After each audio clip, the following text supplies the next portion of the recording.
அனைவருக்கும் வணக்கம். நம்ம இந்த வீடியோவில் எதை பற்றி பார்க்க போகிறோம் அப்படின்னா, தேர்தல் முடிந்த பின்பு ப்ரெசைடிங் ஆஃபீஸர்ஸ் சோனல் ஆஃபீஸரிடம் ஒப்படைக்க வேண்டிய பொருட்கள் மற்றும் உரைகள் என்னென்ன அப்படிங்கிறத பற்றி தான் இந்த வீடியோவில் பார்க்க போகிறோம். வாங்க வீடியோக்குள்ளே போகலாம். ஃபஸ்ட்டு பாக்கெட் இவிஎம் பேப்பர்ஸ் படிவம் 17C வாக்குப்பதிவு கணக்கு அடங்கிய முத்திரையிடப்படாத உரை. வாக்குச்சாவடி தலைமை அலுவலரின் அறிக்கை 1 மாதிரி வாக்குப்பதிவு சான்று. அறிக்கை 2. அறிக்கை 3 மாதிரி வாக்குப்பதிவு நடைபெற்ற போது விவிபேடில் அச்சிடப்பட்ட 50 பேப்பர் ஸ்லிப் கருப்பு வண்ண உரையில் வைத்து சீலிடப்பட்டுள்ளது. மேற்கண்ட ஆவணங்களை சீலிடப்படாத வெள்ளை நிற என்வலப்பில் வைத்து அவற்றுக்கான வாக்குப்பதிவு எந்திரத்துடன் பாதுகாப்பு அறையினுள் இவிஎம் ஸ்ட்ராங் ரூம் வைக்கப்பட வேண்டும். செகண்ட் பாக்கெட் ஸ்க்ரூட்டினிட்டி கவர் முத்திரையிடப்படாத உரையில் வைக்கப்பட்ட வாக்குச்சாவடி தலைமை அலுவலரின் நாட்குறிப்பு. முத்திரையிடப்பட்ட உரையில் வைக்கப்பட்ட வாக்குப்பதிவு கணக்கிற்கான பதிவேடு ஃபார்ம் 17A ரிஜிஸ்டர். முத்திரையிடப்படாத உரையில் வைக்கப்பட்ட பார்வையற்ற மற்றும் நலிவுற்ற வாக்காளர்கள் வாக்களிப்பதற்கான படிவம் 14A கணக்கு மற்றும் அவருக்கு உதவியாளராக வந்த நபர் கொடுத்த உறுதிமொழி. 4. முத்திரையிடப்படாத உரையில் வைக்கப்பட்ட பார்வையாளர் பதிவேடு விசிட் சீட். மேற்கண்ட 4 உரைகளையும் தேர்தல் பார்வையாளரின் ஆய்வுக்கு உட்படுத்தும் வகையில் அவற்றை 2வது பாதுகாப்பு அறையில் வைக்க வேண்டும். தேர்டு பாக்கெட் சட்ட முறையிலான உரை. குறியிடப்பட்ட வாக்காளர் பட்டியல் marked copy of enrol roll அடங்கிய முத்திரையிடப்பட்ட உரை. வாக்காளர்கள் சீட்டு ஓட்டர் ஸ்லிப் அடங்கிய முத்திரையிடப்பட்ட உரை. பயன்படுத்தப்படாத ஆய்வுக்குரிய வாக்குச்சீட்டுகள் அடங்கிய முத்திரையிடப்பட்ட உரை. பயன்படுத்தப்பட்ட ஆய்வுக்குரிய வாக்குச்சீட்டுகளும் படிவம் 17Bயில் உள்ள பட்டியலும் அடங்கிய முத்திரையிடப்பட்ட உரை.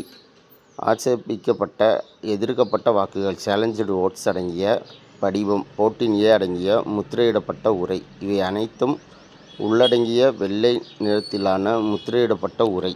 ஃபோர்த்து பாக்கெட் சட்ட முறைமை பெற்ற உரை. வாக்காளர் பட்டியல் குறியீட்டுப்படி அல்லாத நகல்கள் அடங்கிய முத்திரையிடப்படாத உரை. படிவம் 10இல் அமைந்த வாக்குச்சாவடி முகவர்களின் நியமன கடிதங்கள் அடங்கிய முத்திரையிடப்படாத உரை மற்றும் முகவர்கள் நியமன கணக்கு. படிவம் 12Bயில் அமைந்த தேர்தல் பணி சான்றிதழ் இடிசி சர்டிஃபிகேட் அடங்கிய உரை. படிவம் 14Aயில் அமைந்த ஆட்சேபிக்கப்பட்ட எதிர்க்கப்பட்ட வாக்குகளுக்கான ரசீது புத்தகம் மற்றும் ரொக்கம் அடங்கிய முத்திரையிடப்படாத உரை. வாக்குச்சாவடி தலைமை அலுவலரின் உறுதிமொழி declaration by the presiding officer. பயன்படுத்தப்படாத மற்றும் சேதமுற்ற காகித முத்திரைகள் பேப்பர் சீல் சிறப்பு அட்டைகள் ஸ்பெஷல் டேக் அடங்கிய முத்திரையிடப்படாத உரை. பயன்படுத்தப்படாத வாக்காளர் சீட்டுகள் அடங்கிய உரை. வாக்காளர்களிடமிருந்து அவர்களின் வயது தொடர்பாக பெறப்பட்ட உறுதிமொழிகள் இணைப்பு 15 மற்றும் உறுதிமொழி வழங்கிட மறுத்த வாக்காளர்களின் விவரம் அடங்கிய பட்டியல் இணைப்பு 16 பகுதி 1 மற்றும் பகுதி 2இல் அடங்கிய உரை. விதி 49MAயின் கீழ் சோதனை வாக்களித்த டெஸ்ட் ஓட் வாக்காளர்கள் வழங்கப்பட்ட உறுதிமொழி படிவங்கள். AST ஆப்ஷன் ஷிஃப்டடு டெத்து பட்டியலில் இடம்பெற்றுள்ள வாக்காளர்கள் வாக்களித்ததற்கான உறுதிமொழி. காவல்துறைக்கு வழங்கப்பட்ட புகார் கடிதம்.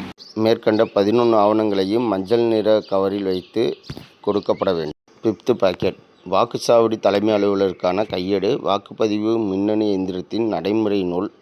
அழியாத மை குப்பிகள். ஒவ்வொரு குப்பியிலும் அடைப்பானது மெழுகு மற்றும் அரக்கு வைத்து ஒழுகாமல் அல்லது ஆவியாகாமல் தடுக்கும் வகையில் தக்கபடி காப்புறுதி செய்யப்பட்டிருக்க வேண்டும். மையுற்று பேடுகள். இவை அனைத்தும் காக்கி நிற உரையில் வைக்க வேண்டும். சிக்ஸ்த்து பாக்கெட் பயன்படுத்தப்பட்ட போட்டியிடும் வேட்பாளர்கள் அடங்கிய படிவம் 7Aக்கான பட்டியல். போட்டியிடும் வேட்பாளர்களின் கையொப்பம் அடங்கிய ஒளிப்பட நகல். இதர பயன்படுத்தப்படாத படிவங்கள். மேற்கண்டவற்றை ஊதா நிற உரையில் வைத்து மண்டல அலுவலரிடம் ஒப்படைக்கப்பட வேண்டும். இவை தவிர வாக்குச்சாவடி தலைமை அலுவலரின் உலோக முத்திரை, ஆய்வுக்குரிய வாக்கினை அளிப்பதற்கு பயன்படுத்தப்படும் ரப்பர் முத்திரை, அழியாத மை வைக்கும் குப்பி, இவை தவிர இதர கையேடுகள் மற்றும் வாக்குப்பதிவு பொருட்கள் அனைத்தும் பிரத்தியோகமாக தயாரிக்கப்பட்ட துணிப்பையில் வைத்து ஒப்படைக்கப்பட வேண்டும். ஸோ இதுபோல் 6 வகையான கவர்களை வந்து தயார் செய்து நம்ம வந்து மண்டல அலுவலரிடம் ஒப்படைக்க வேண்டும். இதை வந்து முதல் நாளே வந்து நம்ம வந்து தனித்தனியாக பிரித்து வச்சுருங்க. அடுத்த நாள் வந்து நம்ம வந்து எடுத்து ஈஸியாக நம்ம வந்து தேவையான தகவல்களை வந்து தேவையான இடத்தில் நிரப்பி நம்ம வந்து அனைத்தையும் சரியான நிலையில் பூர்த்தி செய்து கொடுத்து நம்ம வந்து தேர்தலை வந்து எளிமையாக முடித்துக்கலாம். நன்றி.